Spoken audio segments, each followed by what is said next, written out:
Thank you for tuning in to the bike check on the 2012 Verde Radia. I'm Brian Honer, the owner of the Wallingford Bike Barn. Few key features on the Verde Radia. We start with a 20.75-inch top tube, 8.5-inch handlebars, full chromoly frame and fork. It has a Reynolds 520 down tube, so it adds a little bit of more strength to the frame.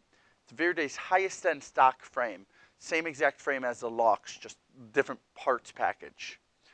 So this one is spec'd out with Cinema tungsten wheels. So if you get a Cinema 777 hoop, laced up to fully sealed Cinema hubs. Another cool feature is the integrated post. So the seat post is actually built right into the frame.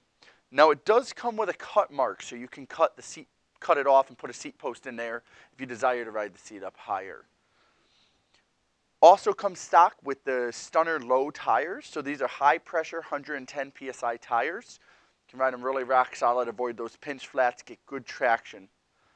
Comes with the Duo light plastic pedals.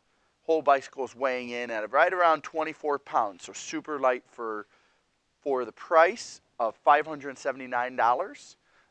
Really solid bike for somebody who's looking for high-end bike to make it to the skate park with. Bike you're not going to have problems with. You're not going to run into wanting to do upgrades for performance.